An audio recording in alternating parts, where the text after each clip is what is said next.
En el principio, antes de que existieran los mares, las montañas o el cielo, solo había un vacío inmóvil, silencioso y sin forma. Era una inmensidad infinita, sin dirección ni tiempo, donde nada se movía, y sin embargo, todo estaba esperando nacer. A ese estado los sabios antiguos lo llamaron el caos primordial, el lugar donde dormía el poder que daría origen a los dioses del Japón. En medio de aquel vacío surgió una corriente de energía pura, una vibración casi imperceptible, como el primer suspiro de la creación. De ese pulso eterno nació un punto de luz, y de esa luz emergieron los primeros kami, los espíritus divinos que darían forma al universo. Ellos no tenían cuerpo ni forma definida, eran esencia, pensamiento y armonía. El primero en manifestarse fue Ame no Minakanushi, el señor del centro del cielo, el kami que contenía el principio de toda existencia. Le siguieron Takami Musubi y Kami Musubi, espíritus de unión y crecimiento. Ellos tres serían conocidos como los Soka Sanjin, los tres dioses creadores, encargados de establecer el equilibrio entre lo invisible y lo visible. Estos primeros kami no actuaron como humanos ni como reyes. No hablaban ni construían. Su tarea era mantener la vibración del cosmos para que el resto de la existencia pudiera despertar. Así, con el paso del tiempo, comenzaron a brotar otros dioses menores, los guardianes de la niebla, los custodios del viento y los espíritus de la materia. Entre ellos se gestó el deseo de crear algo más tangible, algo que reflejara la belleza de su mundo invisible. Fue entonces cuando surgieron Izanagi, el que invita, e Izanami, la que invita. Ellos serían los encargados de dar forma a la tierra. Recibieron de los dioses mayores una lanza adornada con joyas, llamada Ame no Nuboko, y se les ordenó crear las islas del mundo. Los dos kami descendieron al puente flotante del cielo, conocido como Ame no Ukihashi, y desde allí miraron hacia el abismo. Bajo ellos solo había una masa líquida y caótica, sin dirección ni orden. Izanagi hundió la lanza en el abismo y la removió lentamente. Cuando la levantó, las gotas que cayeron se condensaron en una pequeña isla, Onogoro, la primera tierra firme. Allí descendieron ambos dioses para continuar su creación. En esa isla construyeron un gran pilar, el pilar celestial, y alrededor de él dieron vueltas en direcciones opuestas. Cuando se encontraron, Izanagi habló primero a Izanami, y así nació el primer error. Según las leyes divinas, la hembra no debía hablar antes que el varón, y por eso los primeros hijos que engendraron fueron imperfectos. Los arrojaron al mar, tristes, y regresaron al cielo para preguntar a los dioses mayores por qué habían fallado. La respuesta fue clara. Debe seguir el orden del cielo. El equilibrio nace del respeto entre las fuerzas. Comprendiendo esto, Izanagi e Izanami regresaron a Onogoro, repitieron el ritual, y esta vez Izanagi habló primero. De su unión nacieron las islas del Japón, una tras otra, cada una formada del amor y la armonía entre ambos. Así se originó el mundo visible, llamado Ashihara no Nakatsukuni, la tierra de las cañas jóvenes. Y con las islas vinieron los montes, los ríos, los árboles y las bestias. Cada elemento poseía un espíritu, un kami, porque en la mitología japonesa todo lo existente, desde la piedra hasta la nube, tiene alma. Durante siglos los hombres recordarían este acto de creación como un símbolo de unión y balance. En los templos antiguos aún se dice que el mundo no fue hecho con violencia, sino con danza, palabra y respeto. Y así, mientras el viento sopla sobre los campos de Japón, el eco de aquella creación sigue resonando. El universo nació cuando dos almas aprendieron a moverse en armonía. Tras la creación de las islas, Izanagi e Izanami contemplaron la vasta tierra que habían formado. Era hermosa, pero estaba inmóvil, silenciosa y vacía.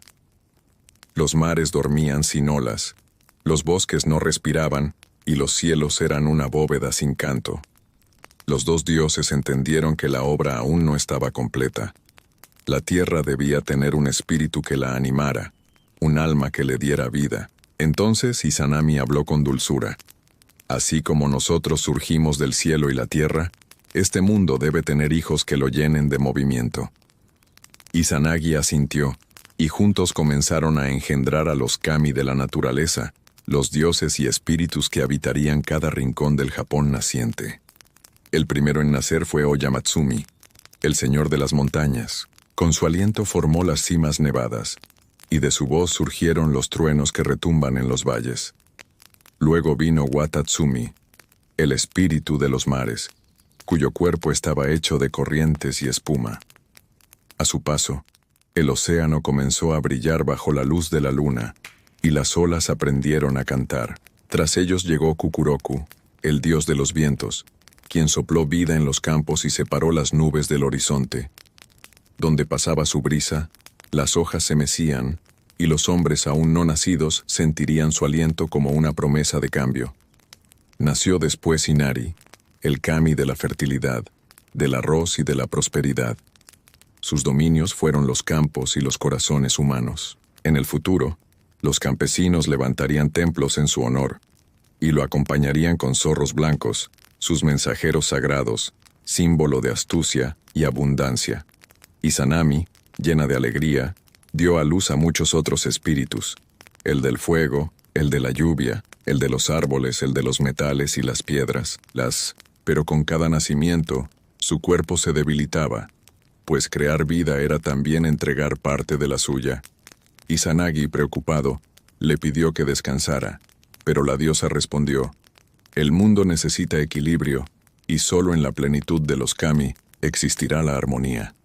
Cuando dio a luz al kami del fuego, su cuerpo ardió con tanta fuerza que fue herida por las llamas de su propio hijo. Así la diosa madre cayó enferma, y su resplandor comenzó a desvanecerse. Izanagi, desesperado, intentó curarla con el agua del océano, pero nada pudo detener su destino. Izanami, la madre de la vida, se transformó en la madre de la muerte. De sus lágrimas nacieron los ríos, y de su último aliento surgió la niebla del amanecer, que aún cubre las tierras al despuntar el día.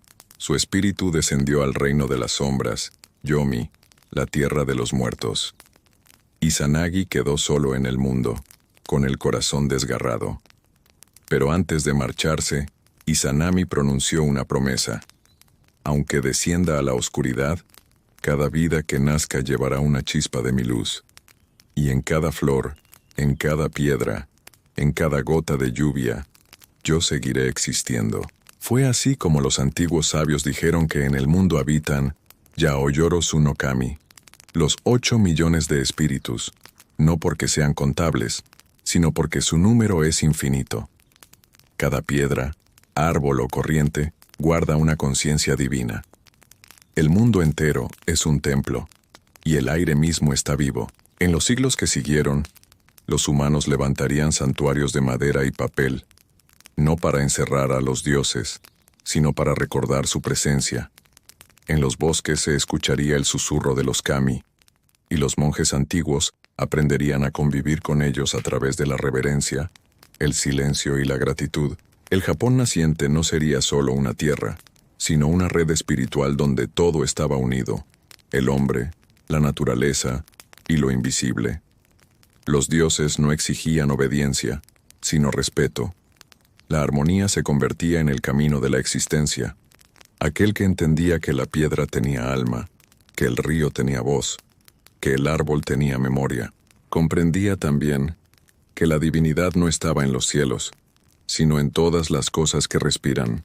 Antes de que existieran los templos, los hombres o las leyendas, el cielo y la tierra aún se hallaban unidos en una danza silenciosa.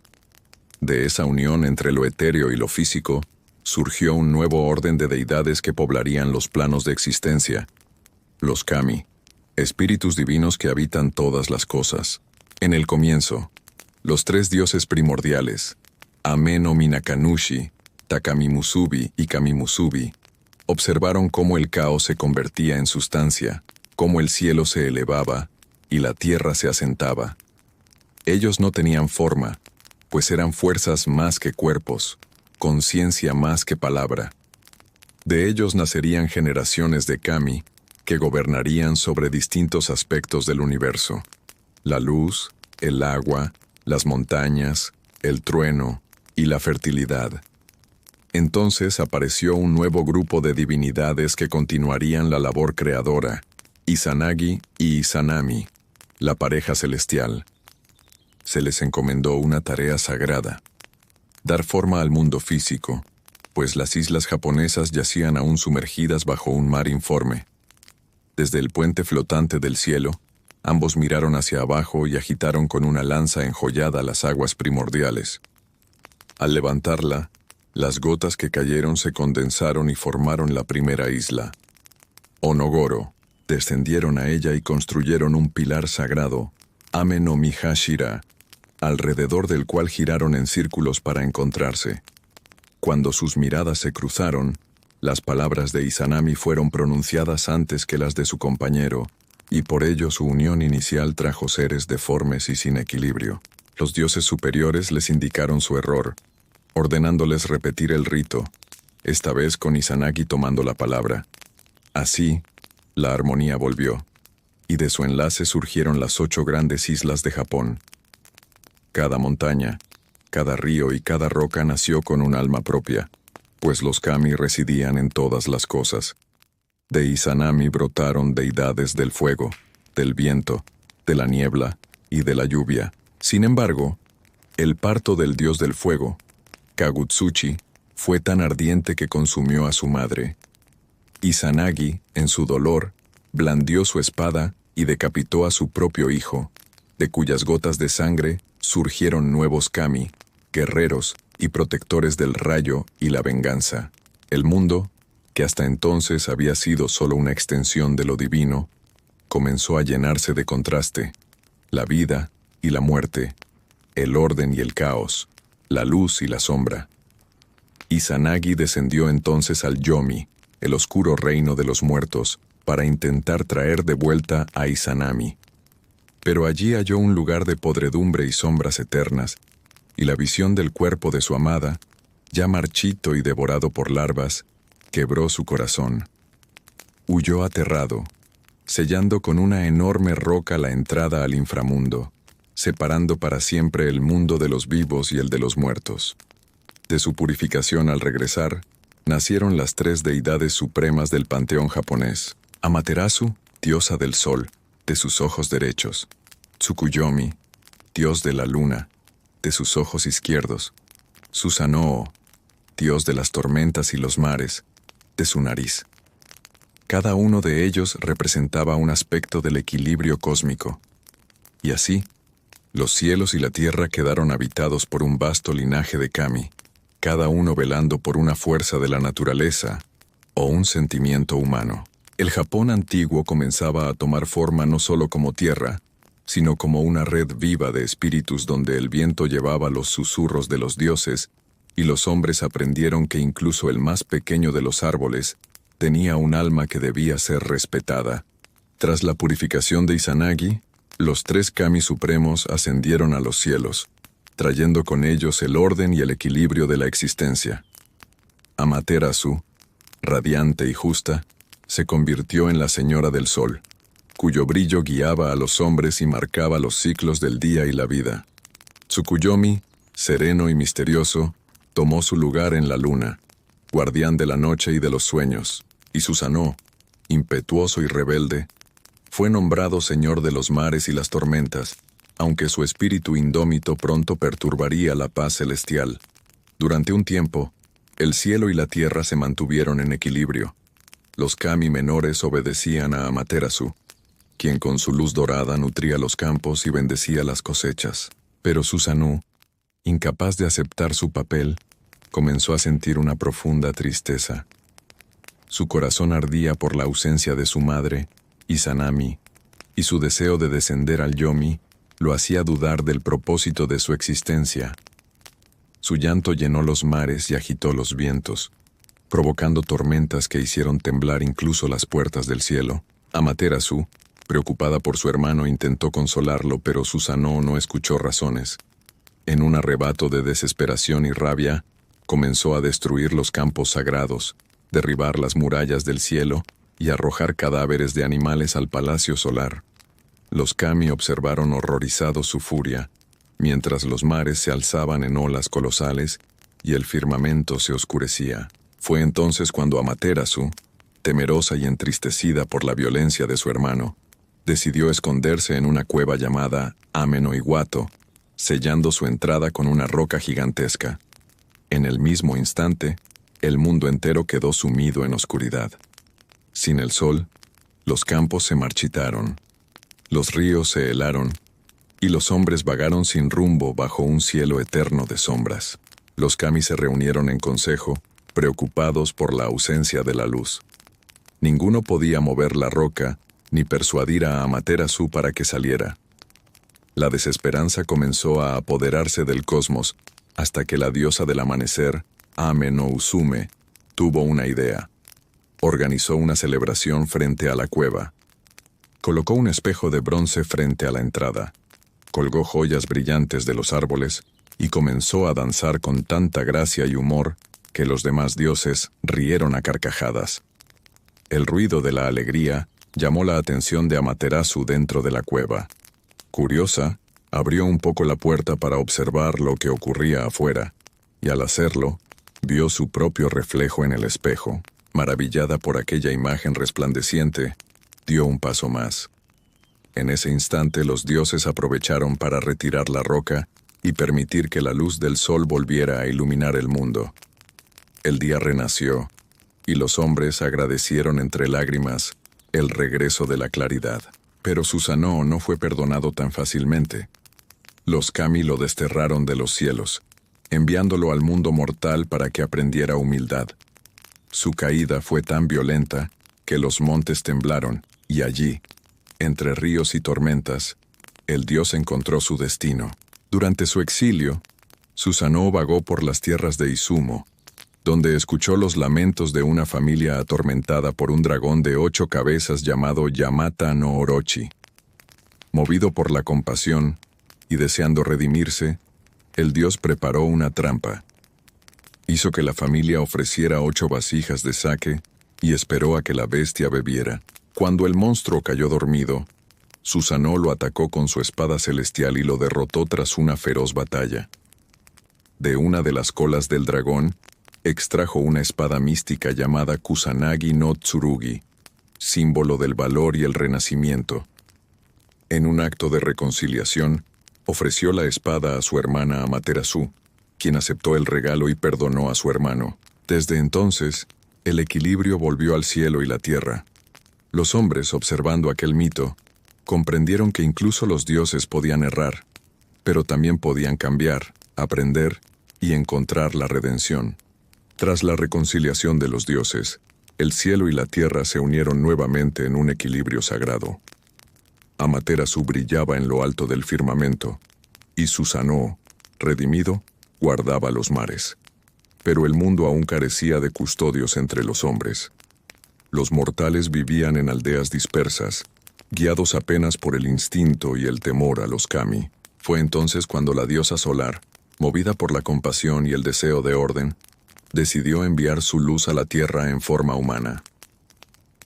Amaterasu llamó a su nieto, Ninigi no Mikoto, y le encomendó una misión divina: descender al mundo de los mortales y traer paz, justicia y armonía. Le entregó 3 tesoros sagrados, símbolos eternos del poder celestial: el espejo, símbolo de la sabiduría y la pureza; la espada Kusanagi, símbolo del valor y la fuerza; y la joya Yasakani no Magatama, símbolo de la benevolencia y la unión. Con estos objetos, conocidos como los 3 tesoros sagrados de Japón, Ninigi descendió por un puente de nubes hacia las montañas de Takachiho, en Kyushu, acompañado de guardianes celestiales. Cuando sus pies tocaron la tierra, el viento sopló con dulzura y los árboles se inclinaron en señal de respeto. Los hombres lo recibieron con asombro, pues su presencia irradiaba la luz del cielo. Ninigi enseñó a los humanos el arte del cultivo, la justicia y la veneración a los kami. Bajo su guía, las aldeas prosperaron, Los campos florecieron y los hombres aprendieron que la gratitud era la mayor ofrenda que podía darse a los dioses. Con el paso del tiempo, se unió con una princesa terrestre llamada Konohana Sakuya Hime, la doncella de las flores. Su unión representaba la alianza eterna entre el cielo y la tierra. De ellos nació una nueva estirpe divina, destinada a gobernar Japón. Entre sus descendientes se encontraba Jimmu, quien sería reconocido como el primer emperador del archipiélago. Según las crónicas, su reinado marcó el inicio de la era humana, donde la sabiduría de los dioses se mezcló con la voluntad de los hombres. Bajo el mandato de Jimmu, los pueblos se unificaron, y las antiguas guerras tribales cesaron. El emperador, guiado por las enseñanzas de su ancestro solar, estableció templos y rituales en honor a Amaterasu, asegurando que su luz nunca dejara de brillar sobre la nación. Desde entonces, el linaje imperial japonés se consideró descendiente directo del Sol, portador de la armonía celestial en el mundo terrenal. Los hombres aprendieron a convivir con los kami, comprendiendo que cada río, montaña o árbol poseía un espíritu digno de respeto. Los templos se convirtieron en lugares de comunión entre lo humano y lo divino, y los sacerdotes, los kannushi, asumieron el deber de mantener la paz entre ambos mundos. Mientras tanto, los dioses observaban desde el cielo, complacidos. El sacrificio, la humildad y el equilibrio se habían convertido en las nuevas leyes del mundo, y aunque los kami aún intervenían en los destinos de los hombres, lo hacían con sabiduría, recordándoles siempre que la grandeza se hallaba en el respeto por la naturaleza y por uno mismo. Así nació el espíritu del Shinto, la vía de los dioses, que perduraría a través de los siglos como el vínculo eterno entre los hombres y el cosmos. Cada plegaria, cada ceremonia y cada festival era un eco del pacto sagrado sellado por Amaterasu y sus descendientes. Y mientras el sol seguía su recorrido diario por el cielo, los hombres alzaban sus rostros, sabiendo que aquella luz no solo iluminaba la tierra, sino también los corazones que aún creían en la armonía entre el cielo y el mundo. Con el paso de las eras el mundo mortal floreció bajo la guía de los descendientes del sol, pero los hombres nunca olvidaron que cada rincón del paisaje, desde la cima más alta hasta el riachuelo más discreto, guardaba la presencia invisible de los kami, los espíritus divinos que habitaban en todas las cosas.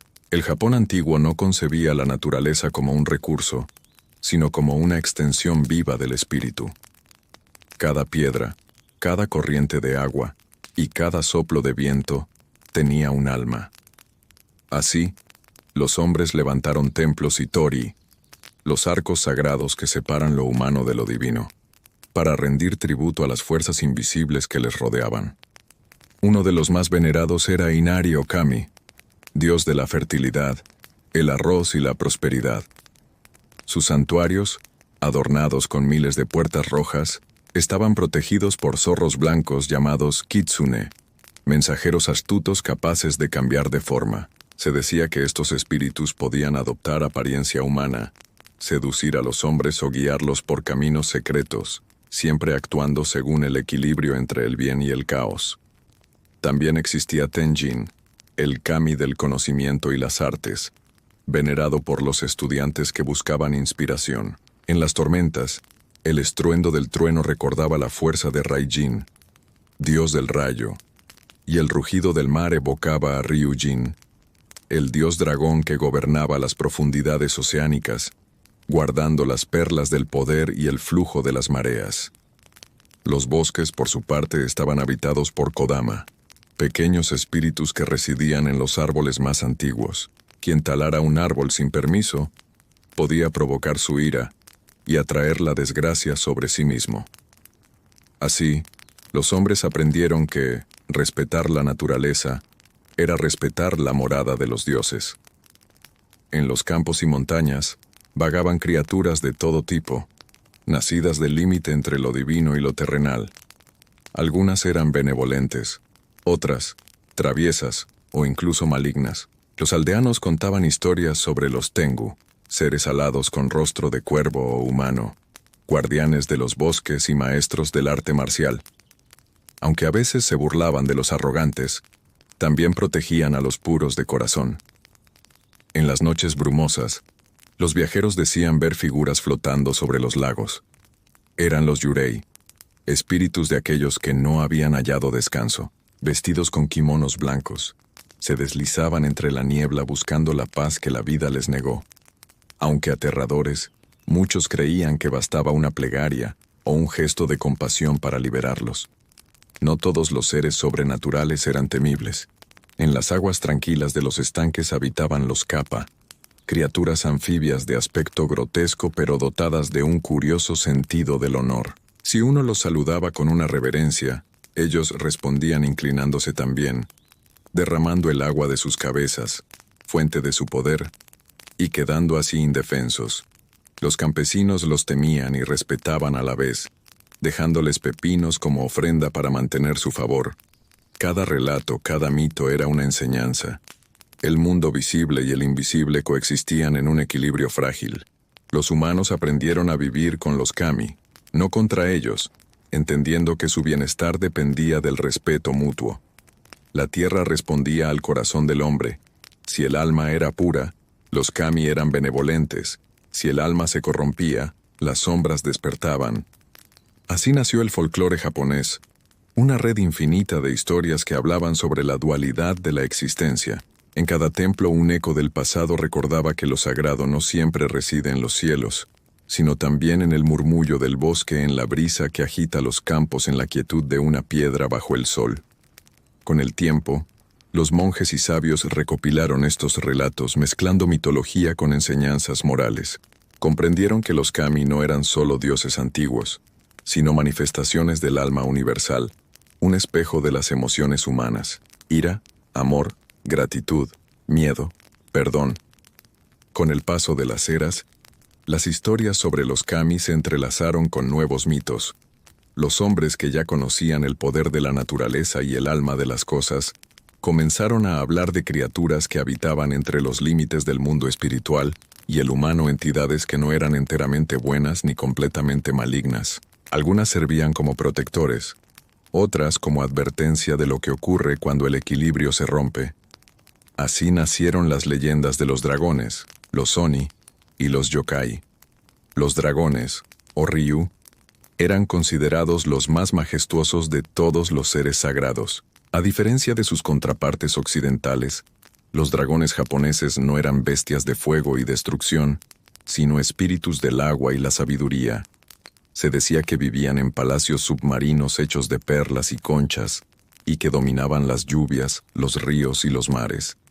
Uno de los más venerados era Ryujin, el dios dragón del océano, cuyo poder controlaba las mareas y protegía a los pescadores. Su palacio, Ryugu-jo, era un lugar donde el tiempo fluía de manera distinta, y quienes entraban podían vivir siglos sin notarlo.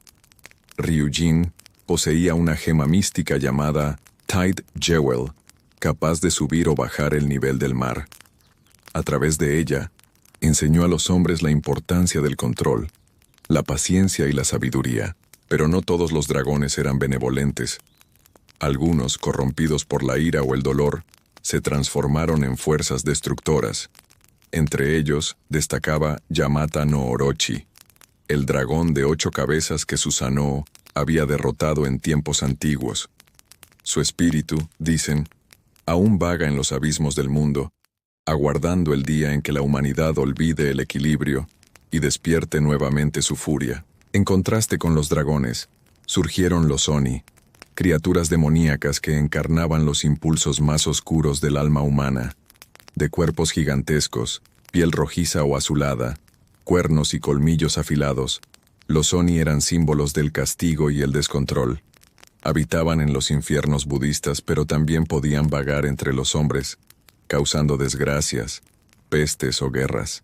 Aún así, no todos los oni eran enteramente malvados.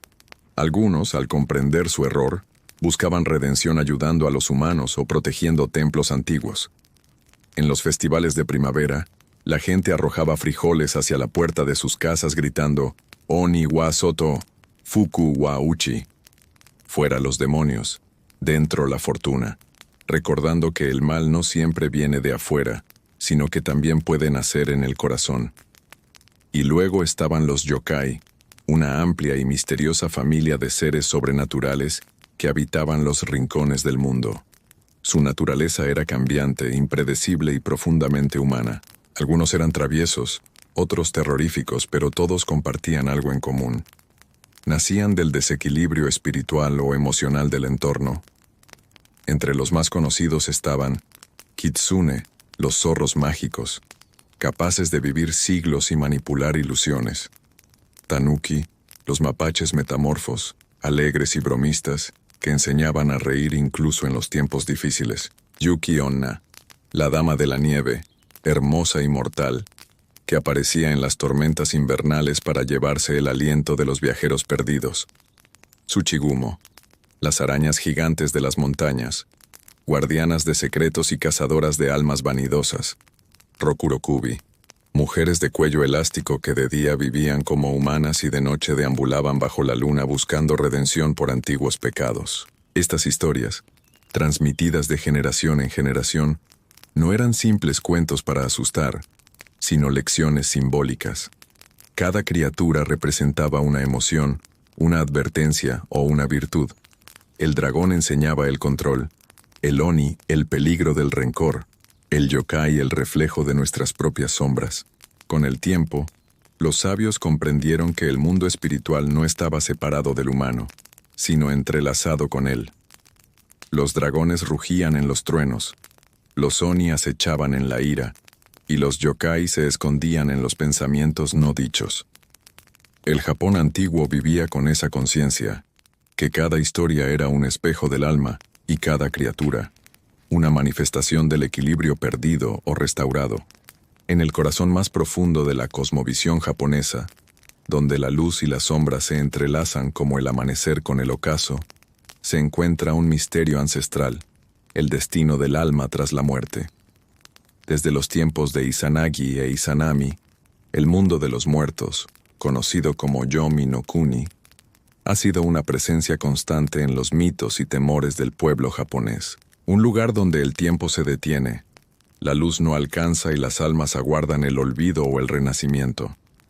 El Yomi, a diferencia del infierno occidental, no es un lugar de castigo eterno, sino un reino de quietud y descomposición.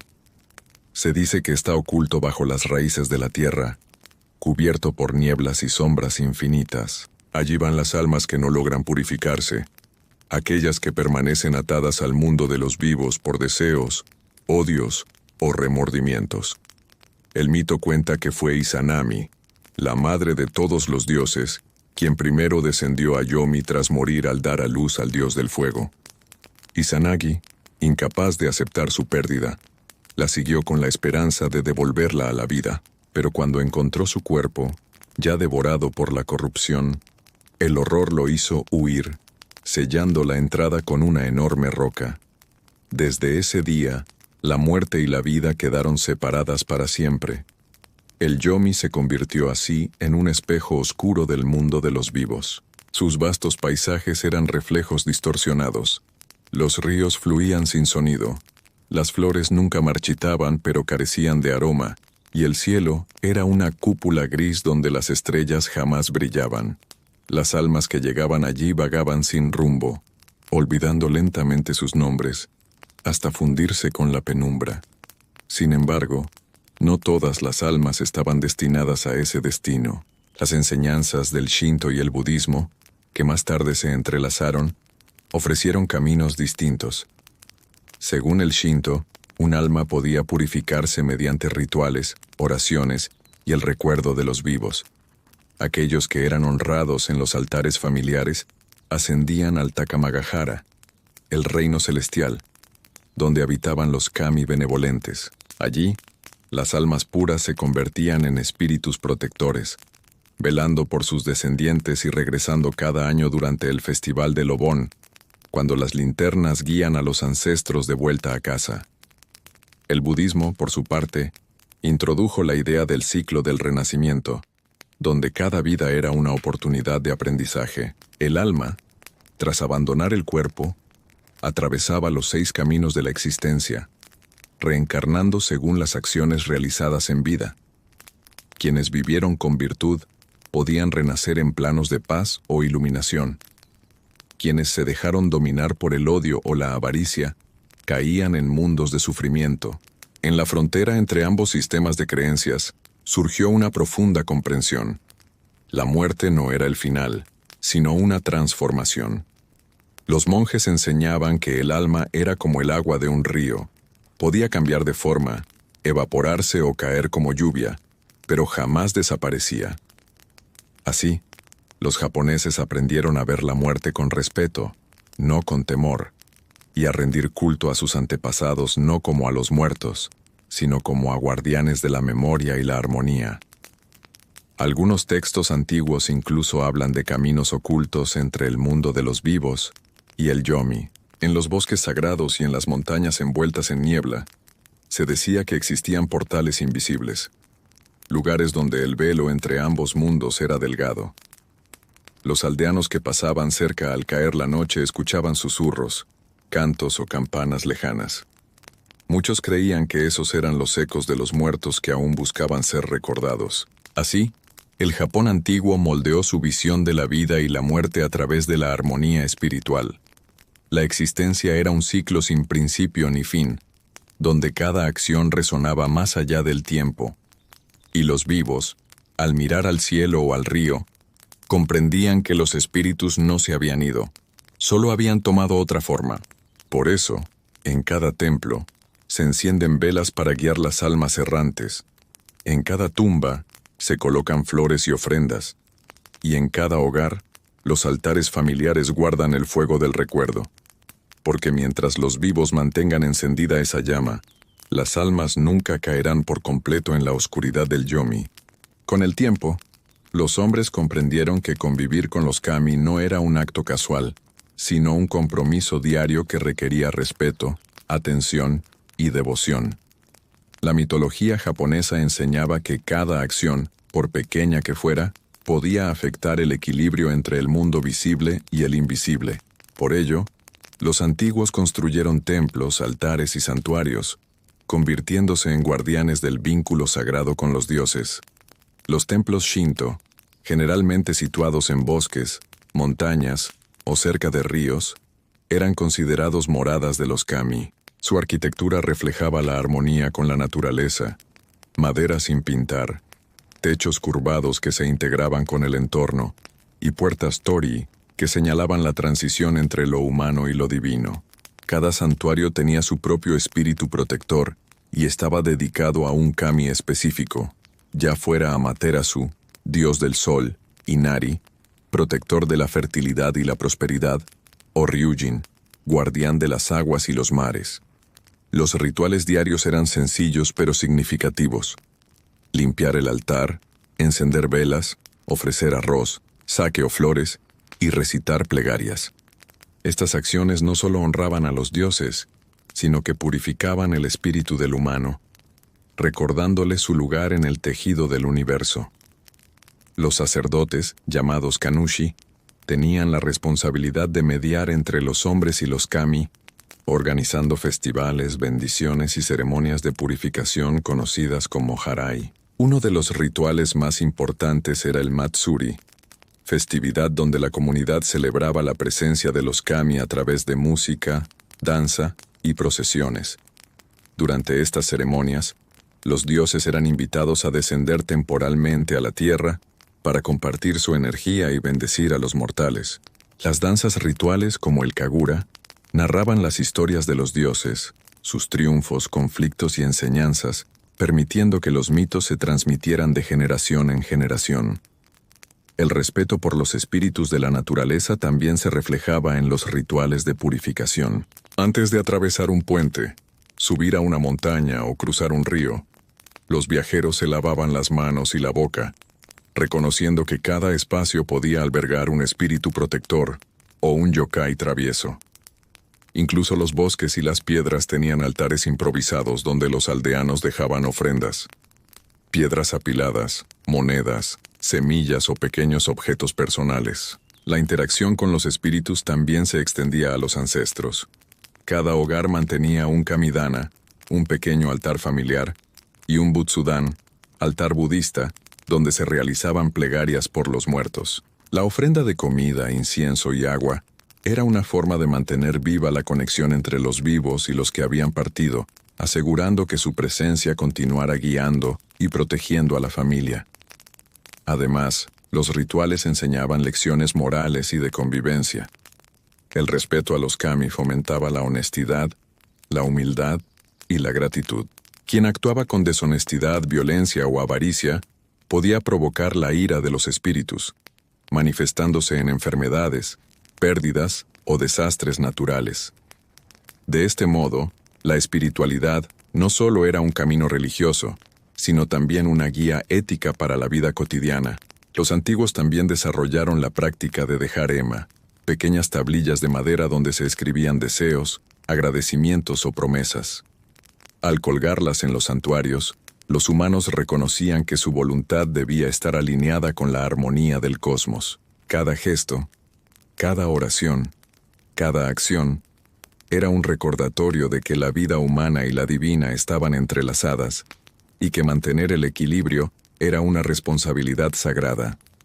Así la espiritualidad japonesa no solo preservaba la memoria de los dioses y criaturas sobrenaturales, sino que enseñaba a los hombres a vivir en armonía con la naturaleza, y entre sí integrando la moral, la historia y la mitología en cada acto cotidiano.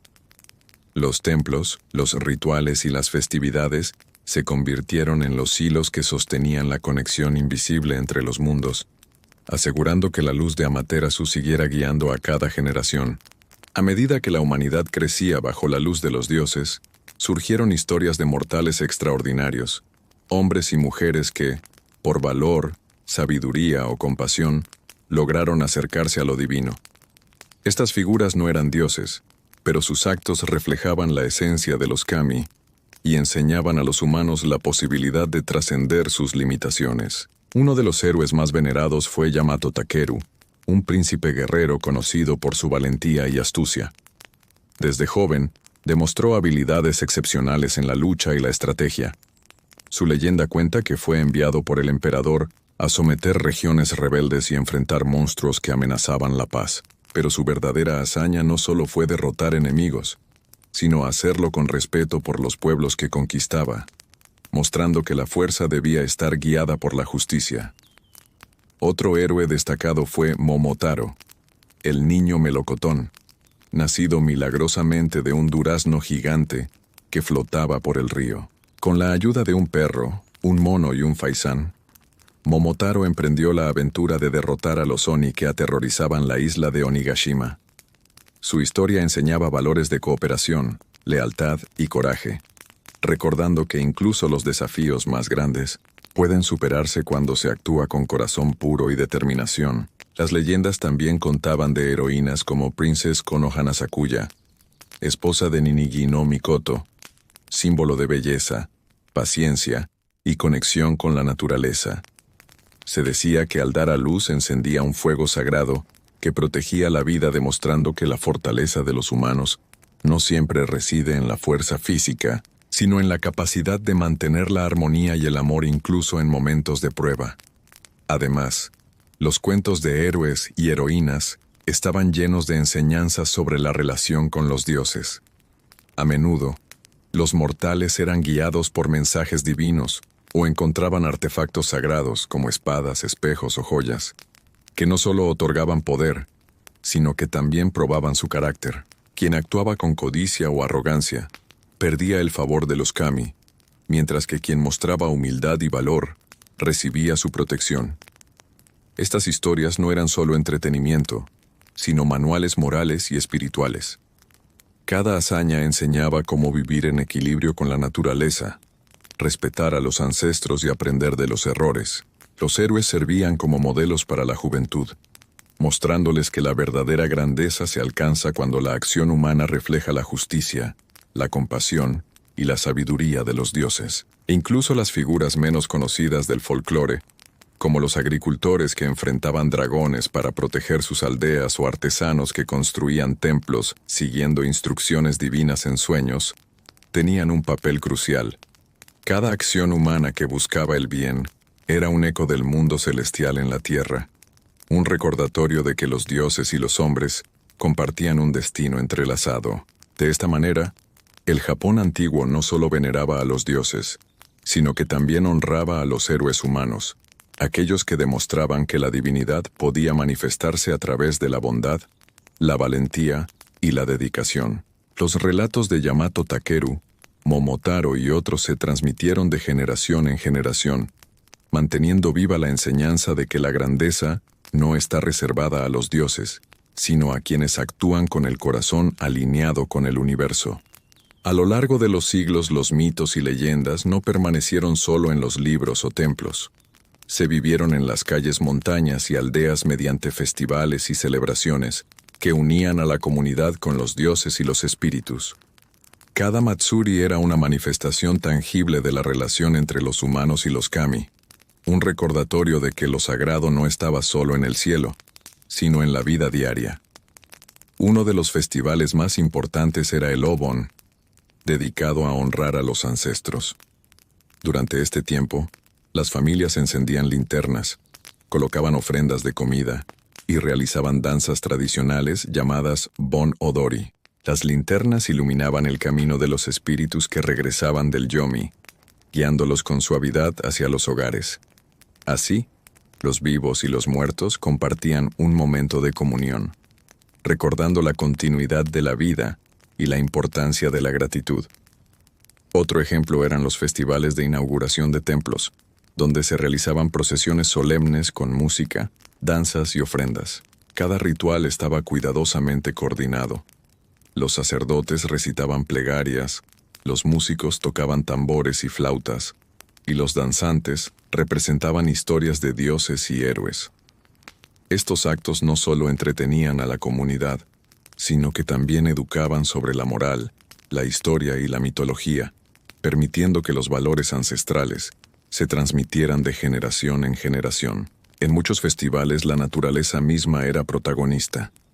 El Hanami, la celebración de la floración del cerezo, no era solo un espectáculo visual, sino un ritual que recordaba la impermanencia de la vida y la belleza de la existencia efímera.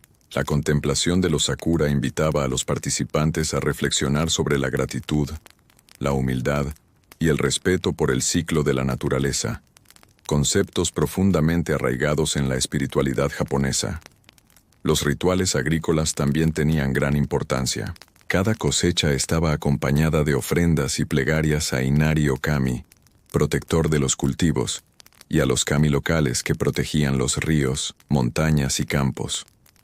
Los aldeanos entendían que su bienestar dependía del equilibrio con los espíritus, y que la abundancia o la escasez no eran solo cuestiones materiales, sino señales de la armonía o el desequilibrio espiritual. Incluso en la vida cotidiana, la influencia de los dioses y espíritus era constante. Pequeñas prácticas, como limpiar el hogar, respetar los árboles sagrados, colocar amuletos protectores en las puertas, reforzaban la idea de que la armonía se construye día a día, no solo en momentos excepcionales. Cada gesto, por pequeño que pareciera, era una forma de conectar con el mundo invisible y mantener el equilibrio cósmico. Gracias a estas celebraciones y prácticas, la mitología japonesa no se perdió con el tiempo. Se fusionó con la cultura, la historia y la identidad del pueblo. Las generaciones actuales aún sienten el eco de los kami en los festivales modernos, en los templos restaurados y en los rituales que perduran. La conexión entre lo humano y lo divino sigue viva, recordando que cada acción, palabra o pensamiento tiene repercusiones en el tejido invisible que sostiene la vida. Tras siglos de relatos, rituales y leyendas, la mitología japonesa ha dejado una huella imborrable en la cultura, la filosofía y la vida cotidiana de Japón. Lo que comenzó como historias sobre dioses, héroes y espíritus, se convirtió en una guía para vivir en armonía con la naturaleza, la sociedad y uno mismo. Los dioses del cielo, los kami de la tierra, los dragones, los oni y los yokai, aunque nacidos de la imaginación de los antiguos, siguen influyendo en la percepción del mundo de los japoneses y de quienes estudian su cultura. Los templos y santuarios continúan siendo lugares de encuentro entre lo humano y lo divino, En ciudades y aldeas, las procesiones y festivales recuerdan que cada acción tiene un efecto en el equilibrio del universo. Las historias de héroes como Yamato Takeru o Momotaro, junto con la presencia de los kami, enseñan valores universales: respeto, coraje, humildad y gratitud. Incluso en el Japón moderno, estos mitos inspiran literatura, cine, anime, manga y artes tradicionales, mostrando que la influencia de los antiguos relatos nunca desaparece. La conexión entre humanos y espíritus también se mantiene viva en la observancia de la naturaleza. La contemplación de los paisajes, la protección de los bosques, los ríos y los animales, así como la atención a los ciclos de la vida y la muerte, refleja la enseñanza central de la mitología.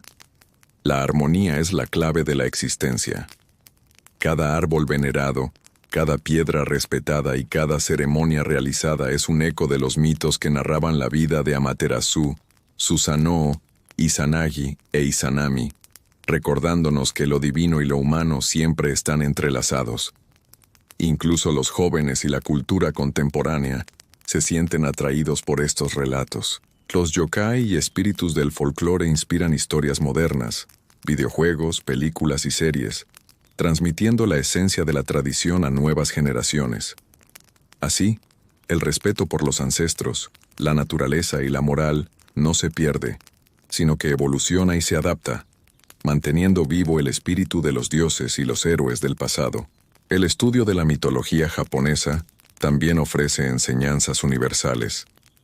Cada leyenda es un espejo de emociones humanas y de desafíos cotidianos. Los dragones enseñan paciencia y sabiduría. Los Oni, las consecuencias del odio y la codicia. Los héroes mortales, la posibilidad de acercarse a lo divino a través de actos justos. Y los rituales, la importancia de la gratitud y la conexión con la vida que nos rodea. Al final, la mitología japonesa no es solo un conjunto de cuentos antiguos, sino una filosofía de vida. Enseña que los dioses están en cada gesto de bondad, en cada acto de respeto hacia la naturaleza, en cada oración a los ancestros y en cada celebración de la vida.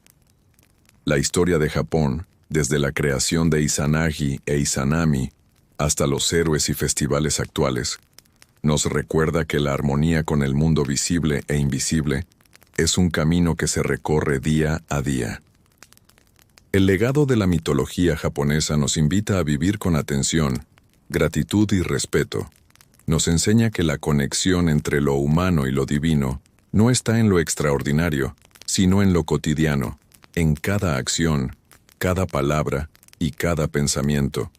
Comprender estos relatos es comprender que la vida y la muerte, la luz y la sombra, lo mortal y lo divino, siempre coexisten, y que nuestra verdadera sabiduría consiste en caminar en equilibrio con todos ellos. Con esto, se cierra el ciclo de la mitología japonesa, dejando un puente eterno entre el pasado y el presente, recordando que los dioses, los héroes y los espíritus continúan viviendo en cada corazón que respeta y celebra la vida.